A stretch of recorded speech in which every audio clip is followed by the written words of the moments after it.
Black மேஜிக்கெல்லாம் நம்பக்கூடியவங்க. Black மேஜிக்னா தெரியுங்களா, மந்திர தந்திரங்கள் எல்லாம் நம்பக்கூடியவங்க. அந்த அமானுஷம் சில நேரத்தில் அவங்களுக்கு தான் தெரியும். ஏன்னா இப்போ அர்ஜுனன் தவம் இருந்த அளவுக்கு மற்ற 4 பேர் யாரும் தவம் இருக்கவே இல்லை. மகாபாரதத்தில் பார்த்திங்கன்னா அர்ஜுனன் தான் பல முறை தவம் செய்ய போயிருக்காரு. பீமனோ சகாதேவனோ நகுலனோ தர்மனோ ஒருபோதும் தவங்கிற கான்செப்டுக்கே போகல. அப்போ இந்த கும்பத்தில் பிறந்தவங்களுக்கு இந்த பிளாக் மேஜிக்ங்கிறது பொதுவாகவே பிடிக்கும். ஒரு அபரிதமான விஷயத்த இப்போ நீங்களும் நானும் நம்பாத ஒரு விஷயத்த அவங்க நம்புவாங்க. அப்படி ஏமாறுறவங்களும் உண்டு. இவங்களை பயன்படுத்தக்கூடிய நபர் அவங்கள நம்பி இவங்க சில காரியங்களை செஞ்சு பொருள் நஷ்டமெல்லாம் அடைஞ்சு அப்படியே இருப்பாங்க. சில பேர் அந்த வெற்றியை அடைஞ்சும் இருப்பாங்க, மறுபடியும் தொடங்கிடுவாங்க. எந்த காரணத்தை அது ஒரு அபரிதமான விஷயத்தை நம்பக்கூடியவர்களாக இவங்க இருப்பாங்க. ஏமாத்துறவங்க சில நேரத்தில் அவங்களை பயன்படுத்தி ஏமாற்றவும் செய்வாங்க. நிறைய பேர் சொல்லியிருக்காங்க. ஒன்றும் டோட்டலாக நம்ப மாட்டாங்க, நம்பினாங்கன்னா யாரையும் கலந்து யோசிக்க மாட்டாங்க, அவர் கூடயே பயணம் பண்ணிகிட்டே இருப்பாங்க. இது அந்த கும்பலக்கணத்துக்காரங்க நம்ம ஒரு நீங்கள் கொஞ்சம் எச்சரிக்கையாக கூட அவங்க எடுத்துக்கலாம். இந்த பிளாக் மேஜிக்கை நம்புறதுக்கு உண்மையிலே தெளிவாக ஒரு பெரிய இழப்புகளை எதுவும் இழந்துடாமல் மோசம் செய்யக்கூடிய ஆட்களை கவனமாக எடுத்துக்கொண்டு அவங்க அதில் ஈடுபடணும். இல்லைன்னா நிச்சயமாக பிரச்சனைகளை சந்திக்கக்கூடிய மாறிடுவாங்க. இதை கவனத்தில் எடுத்துக்கணும். ஏன்னா இப்போ மகாபாரதத்தில் சொல்லக்கூடிய அர்ஜுனனுடையது அங்கே ஒரு கடவுளுங்கிற துணை அவருக்கு கண்டினியூவாக இருக்குது. இவங்களுக்கு அந்த மாதிரி இருக்குமா? அது இருக்கும், கடவுள் துணை இருக்கும், கண்டிப்பாக இருக்கும். இப்போ நான் சொல்கிறேங்களேன், இப்போ இந்த கும்பலக்கணம் யாராக இருந்தாலும் சரி அவங்களுக்கு பெருமாளை பிடிக்கும்.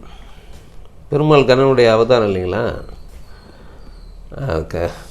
பெருமாளுடைய அவதாரம் கண்ணன் அப்படி சொல்லலாம். அதனால் பெருமாள் இந்த கும்பலக்கணத்துக்காரங்க ஏதோ ஒரு விதத்தில் அவங்களுக்கு பிடிக்கும்.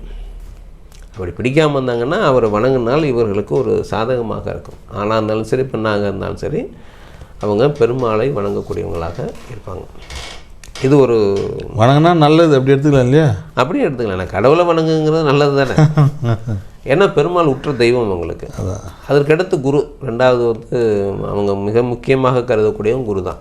அவங்களுக்கு யார் குருவாக இருந்தாலும் சரி அந்த குருவை அவங்க நிச்சயமாக முழுமையாக நம்பக்கூடியவங்களாக அவங்க இருப்பாங்க. முழுமையாக நம்பினால் தான் வித்தைகளை பூரா அவங்க மற்றவர்களுக்கு சொல்லிக் கொடுக்காத வித்தைகள் எல்லாம் பாடங்கள் எல்லாம் இவர்களுக்கு சொல்லித் தருவாங்க. இது கும்பலக்கணத்துடைய ஒரு தனி சிறப்பு. அதுதான் அர்ஜுனனுக்கு நம்ம மகாபாரதத்தை சொல்லக்கூடிய. அதுக்காக தான் அந்த அர்ஜுனனை அந்த கும்பலக்கணத்துக்காக நம்ம தேர்ந்தெடுத்திருக்கோம். ஏன்னா அங்கே நடக்கிறதெல்லாம் பெரும்பாலும் இங்கேயும் எல்லாத்துக்கும் நடக்கும். பலவிதமான சிரமங்களை அனுபவிக்கக்கூடியவங்க. நம்ம சொல்கிறோம் அடிக்கடி நம்ம சொல்கிறது என்னென்னா அசாத்தியமான வெற்றிகளையும் அடையக்கூடியவங்க, அசாத்தியமான வீழ்ச்சிகளையும் சந்திக்கக்கூடியவங்க. இது ரெண்டுமே அவங்கள்ட்ட இருக்கும். இது என்ன சொல்கிறதுன்னா அவங்களுக்கு நிர்வாகம் இல்லாத தான் முதல் பிரச்சனை. நிர்வகிக்க தெரியாது. வெற்றி எப்படி அடைகிறாங்களோ எளிதாக அந்த வெற்றியை தக்க வைத்துக்காமல் நிர்வாகம் பண்ண தெரியாமல் தான் தோல்வி அடைவங்களே தவிர இவங்க ஏதோ கவனக்குறைவாக இருந்தாங்கிறது இல்லை. அதே மாதிரி அடுத்த வெற்றிக்கு போயிடுவாங்க, அடுத்த தேடலுக்கு போயிடுவாங்க. ஆமாம், இப்போ இங்கே ஒரு கடை ஆரம்பிச்சிருக்காரு, சும்மா சிம்பிளாக வச்சுக்கோமே, ஒரு மளிகை கடை ஆரம்பிச்சிருக்காருன்னா அது நல்ல கண்ணு கருத்துமாக பிக்கப் பண்ணி ஒரு பீக்கு கொண்டாந்துடுவார். கொண்டாந்தவொடனே அந்த ஊரில் இன்னொரு கடை போட்டால் சிறப்பாக இருக்குன்னு சொல்லி அங்கே போயிடுவார். இதை விட்டுடுவார். இதை யார் நிர்வகிக்கிறது என்ன பண்ணுறது எப்படிங்கிறது தெரியாமல் அங்கே போய் புதுசாக போயிடுச்சுன்னு இங்கே சிக்கலாகிடும். இங்கே இந்த சிக்கலை சரி பண்ணுறது இங்கே அப்புறம் அங்கே போய் அங்கேருந்து அங்கே இப்படியே மாற்றி பார்த்திங்கன்னா ரெண்டுமே க்ளோஸ் ஆகிடும். இப்படியெல்லாம் நடக்கும். அப்போ என்னென்னா ஒரு விதத்தில் ஒரே கவனத்தோடு இருந்தாங்கன்னா மட்டும்தான் வெற்றி பெற முடியும். அர்ஜுனன் அப்படி தான். அவருக்கு வெற்றி மட்டும்தான் தேவையே தவிர யாராவது ஆண்டுட்டு போகணும்னு தர்ம கையில் கொடுத்து அவர் சூதாடி எல்லாத்தையும் இறந்து மறுபடியும் 12 வருஷம் போய் மனவாசத்தில் கஷ்டப்பட்டு மறுபடியும் அவருக்கு துணை தானே போய் நிற்கிறாரு. ஆமாம், இதுதானே நான் வேலை செய்வேன், வெற்றி யார் வேணால் வச்சுக்கோங்க அப்படிங்கிறது தான் அதனுடைய இது. இப்போ அர்ஜுனன் பாருங்கள், இப்போ ஒரு பாடலில் தேசாந்திரம் புறப்பட்டுறாரு இல்லைங்களா. தேசாந்திரம் புறப்பட்டாக்க இதில் 2-3 பேரை கல்யாணம் பண்ணிடுவார். பாஞ்சாலி இல்லாமல் இப்போ உலோபிங்கிற ஒரு நாகக்கண்ணியை பண்ணுவார். அது ஒரு பெரிய கதை இருக்குது அதுக்குள்ளே. நான் ஷார்ட்டாக சொல்கிறேன்.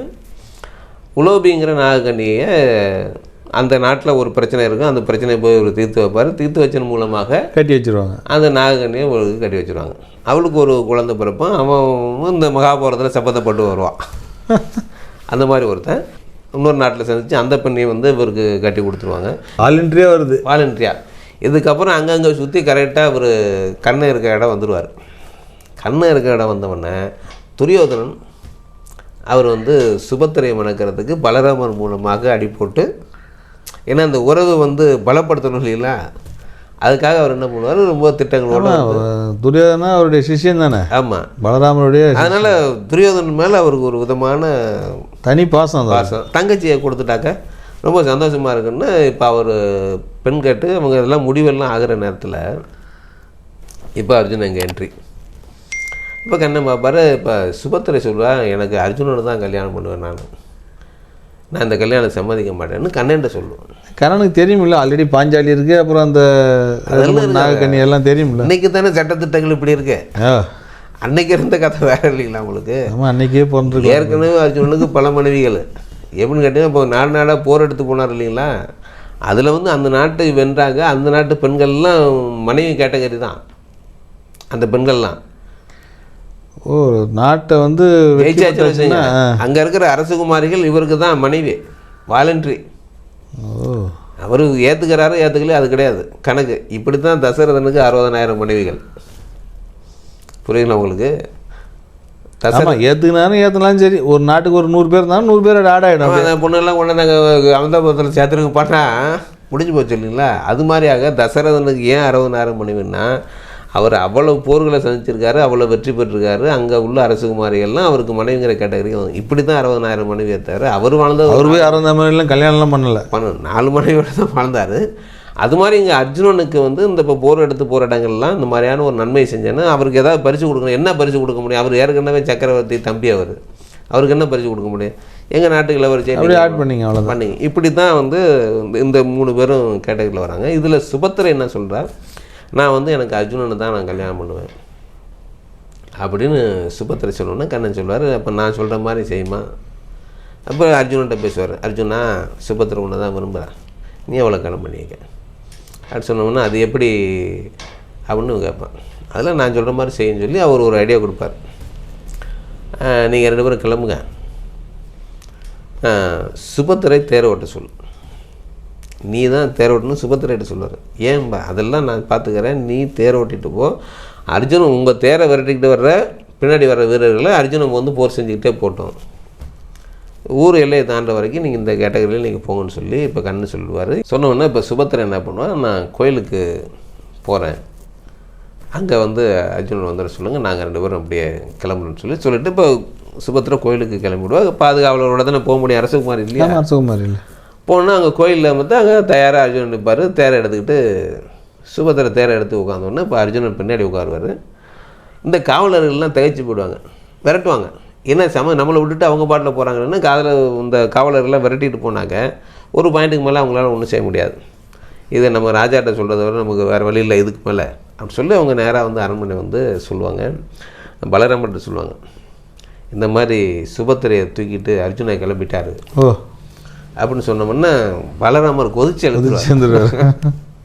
ஏன்னா நம்ம படையெல்லாம் எடுங்க, எல்லாம் புறப்படுங்க, விடக்கூடாது, நம்ம எல்லையை தாண்டி விடக்கூடாது, அசனாபுரமே சென்று அடைஞ்சாலும் சரி அல்லது அந்த காண்டவனமே போனாலும் சரி நம்ம போய் அங்கே போய் நம்ம தங்கச்சியை மீட்டுட்டு வரணும்னு சொல்லி இவர் பராக்கிரமாக நிற்கிறாரு. இப்போ கண்ணன் சொல்கிறார், என்ன ஆச்சு என்னன்னா இந்த மாதிரி படை வீரர் சொல்லுவோம், இந்த மாதிரி ஆச்சு வந்துக்கிட்டு போயிட்டார், விவரமாக சொல்லுப்பா, இப்படி சொன்னால் இப்படி நடந்தது அப்படியே சொல்லு, நீங்கள் கோயிலுக்கு போனீங்க, கோயிலுக்கு போனதுன்னு சொல்லுங்கள் அப்படின்னு சொன்னால் உங்கள் கோயிலுக்கு சாமி கும்பிட்டாங்க, தேரில் ஏறி சுபத்திரை உட்காந்தாங்க, அர்ஜுனன் பின்னாடி இருந்தார், நாங்கள் இருந்தோன்னா நாங்கள் பின்னாடி விரட்டிக்கிட்டே போனோம், அவங்க சுபத்திரை வந்து தேரை வேகமாக ஓட்டிகிட்டு போயிட்டாங்க சொன்னோன்னே கண்ணன் சொல்லுவார், கடத்திட்டு போது நம்ம தங்கச்சி தான் அர்ஜுனனை கடத்திட்டு போயிருக்கே தவிர அர்ஜுனன் எங்கே கடத்திட்டு தலைகெல்லாம் நடந்தது, இதுவே எப்படி சட்டை போடுவீங்க, நீங்கள் தப்பு பண்ணது நம்ம தங்கச்சி என்ன வெளியே சொல்லாத அப்படி சொல்லிவிட்டு அதை அப்படியே டம்மி பண்ணி விட்டுருவார்.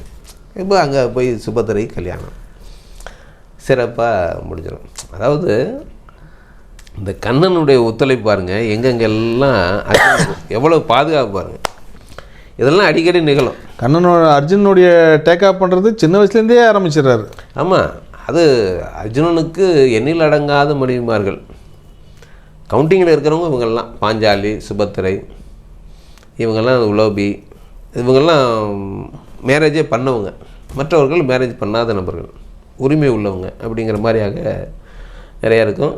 இது ஏன் இங்கே இதை சொல்கிறேன்னு கேட்டிங்கன்னா, கும்பலக்கணம் பெரும்பாலும் ஒரு திருமணத்துக்கு மேம்பட்ட திருமணங்களை செய்யக்கூடியவர்கள் அல்லது காதல் செய்யக்கூடியவர்கள். ஒன்றோடு வாழ்க்கை முடிஞ்சிடாது. ஒன்று திருமணத்துக்கு முன்பாக ஒரு காதல் 2 காதல் நிறைவடைஞ்சு டைவர்ஸ் ஆகி இல்லை அந்த மாதிரி ஏதோ ஒன்று நடந்து 2 திருமணங்கள் நிச்சயமாக பெரும்பாலும் அவங்களுக்கு அமையும். இந்த கடத்திட்டு போய் இப்போ சுபத்திரை கடத்திட்டு போய் கல்யாணம் நடந்தது இல்லைங்களா? இப்போ பெண்ணு கும்பலக்கணும்னு வச்சுங்க, பெண்ணை தூக்கிட்டு ஆண் கிளம்பிடுவான். வாலண்டியாக போய் திருமணம், காதல் திருமணம் அப்படி நடக்கும். இதை இவங்க ஆணையே கடத்திட்டு போய் பெண் திருமணம் நடத்துனதெல்லாம் உண்டு. இதெல்லாம் நடக்கும். கட்டாய திருமணம் இருக்கு இல்லைங்களா? அப்படி இருந்தாலும் ஒரு கும்பலக்கணம் இருக்கும். கும்பலம் ஆணோ இல்லை பெண்ணோ ஏதோ ஒன்று இருக்கும். கடத்திட்டு போய் திருமணம் நடக்கும். போலீஸ் ஸ்டேஷனில் போய் உட்காந்தாலும் இவர் பாட்டில் அப்பராணியாக நின்றுட்டு தான் இருப்பார்.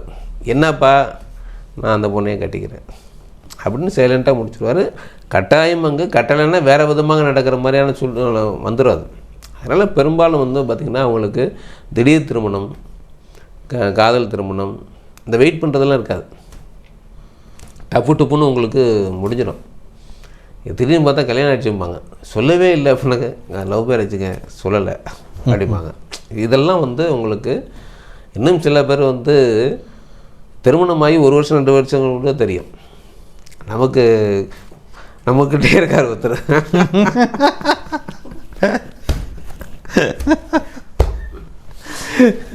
பையனுக்கு 2 வயசுக்கும் போதே எங்களுக்கே தெரியும். 3 வருஷம் கழிச்சு தான் தெரியும். சொன்ன ஒருத்தர் நம்பலை அப்படின்னு கும்பலகன் நம்மால் அதான் டக்குன்னு அவர் ஞாபகத்துக்கு வராது. இப்போ இந்த சுபத்திரையை அர்ஜுனன் கல்யாணம் பண்ணதுனால இது துரியோதனுக்கு பார்க்கப்பட்ட பெண் இல்லைங்களா? சும்மா அந்த சங்கு ஊதி கெடுத்தாங்கிற மாதிரி ஏற்கனவே அங்கே துரியோதனருக்கு ஒரு போச்சல் இருக்குது. அது மட்டும் இல்லாமல் இந்த சுபத்திரை வேற திருமணம் பண்ணதுனால, அவருக்கு பார்த்த பண்ண திருமணம் பண்ணதுனால இன்னும் கோபம் அதிகமாகி இவனுங்களை விட்டால் சரியாக விடாது, இதுக்கு ஏதாவது ஒன்று பண்ணி ஆகணுமேங்கிற ஒரு ஆதங்கத்தில் இருக்கார். இந்த நேரத்தில் சகுனி சொல்லுவார், என்ன துரியோதனா ஏன் ஒரு மாதிரியாக இருக்கிற அப்படின்னா, இந்த மாதிரி சொன்னோன்னா கவலைப்படாது, வேறு வழியில் சரி பண்ணிக்கலாம் அப்படின்னு சொல்லிட்டு தான் இப்போ அந்த அரங்கத்தெல்லாம் ரெடி பண்ணுவாங்க. சூதாடக்கூடிய அரங்கத்தெல்லாம் ரெடி பண்ணி பிரமாதமாக பண்ணுவாங்க. அதெல்லாம் அது ஏற்கனவே நம்ம தர்மன் இதில் சொல்லியிருக்கோம், பீமன் இதுலேயும் கூட அந்த இது வந்திருக்கோம். ஆனால் மேற்கொண்டு வெஞ்சினம் ஏறுவதற்கு இது ஒரு காரணமாக அமைஞ்சிருது. அர்ஜுனனும் என்னன்னா, இப்போ அர்ஜுனனை பொறுத்த வரைக்கும் என்னென்னு கேட்டிங்கன்னா, திருமணம் முடிச்சாச்சு, அவர் பாட்டில் அவர் வேலையை பார்த்துக்கிட்டு இருக்கார். நாட்டுக்கு யார் யார் என்னென்ன பிரச்சனைக்கு வராங்களோ அந்த பிரச்சனைகள்லாம் தீர்க்கிறது, இந்த மாதிரியான ஒரு வேலையாக இருக்கிறாரு.